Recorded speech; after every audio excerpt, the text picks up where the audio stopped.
So it's also the source of individuality. This is a publication by a group of Kempermann, a German researcher.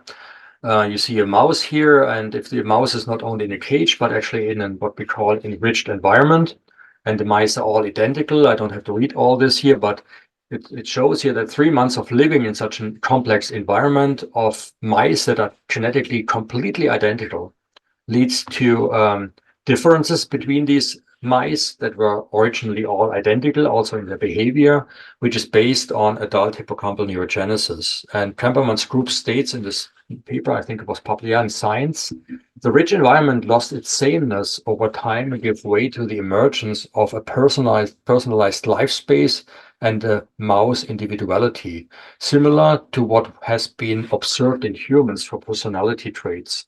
So in other words, we need the neurogenesis to enrich our experiences. And the more experiences we have, unique experiences we have, the more unique we become, the more individual we become. So mouse individuality.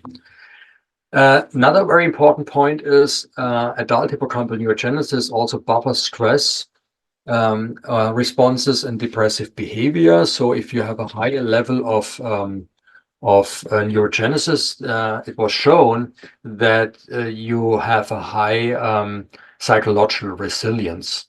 So in a way, it's preventive of depression.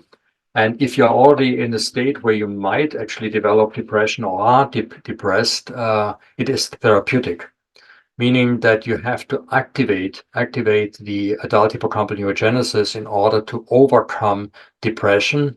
In fact, every antidepressive, that is every drug that's on the market that helps to get you out of depression, does nothing else as to activate adult hippocampal neurogenesis.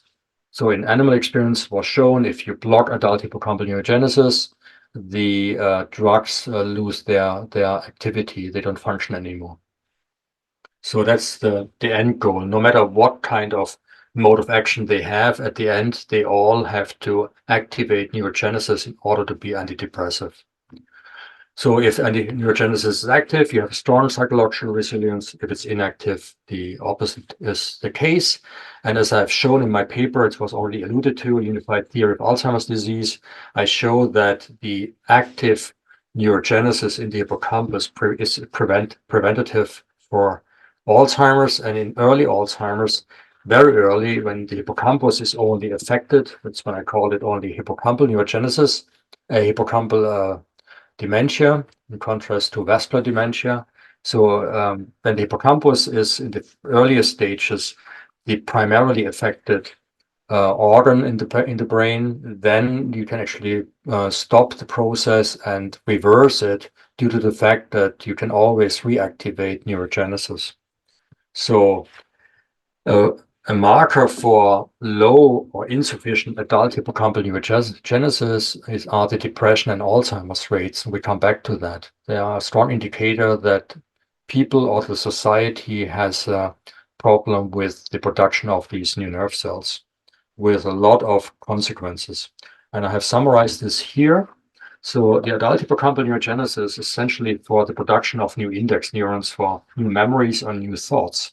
And it's required for psychological resilience, for being curious, because you're only curious if you have resilience, and you need curiosity to make new experiences. So for example, if you block in a mouse experiment in rodents, the index neuron production, the animals completely lose their interest in novelty-seeking, which is natural to them, stops completely. They just sit there and wait for whatever happens to them, but they're not curious anymore.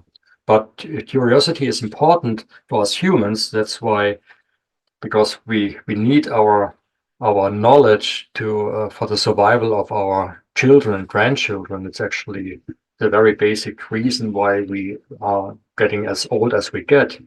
It's called grandmother hypothesis, and this is strongly based on the ability to grow new nerve cells in the hippocampus and gather new experience our whole life, which is a driver of individuality, of course, and creativity.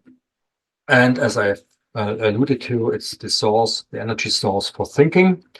And last but not least, as I've shown in my new book now, it's also most likely the basis of rational compassion, meaning that, as we all know, at least in Germany, but I think it was worldwide because it was a worldwide program, when Corona came up, COVID-19, we were told to get to behave in a certain way and to get the injections because based on empathy, we should be very empathic about all these people suffering, and we were shown pictures of people suffering, and we were tricked essentially in doing things based on empathy.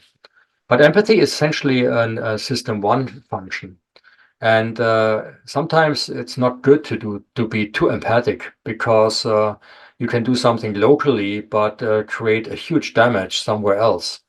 So, for example, my physician asked me to get the injection, the shots, and I said, no, I'm not getting any shots because, and I told her what the problem is. And then she said, well, of course, but you should be empathic and so on. I said, well, if you were empathic, then you would recognize that the lockdowns cause a lot of suffering worldwide.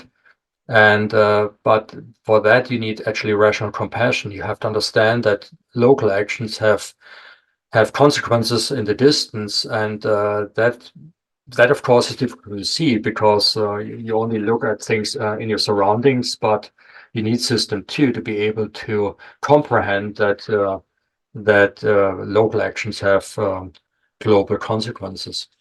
So anyway, all these functions together I call the mental immune system, or the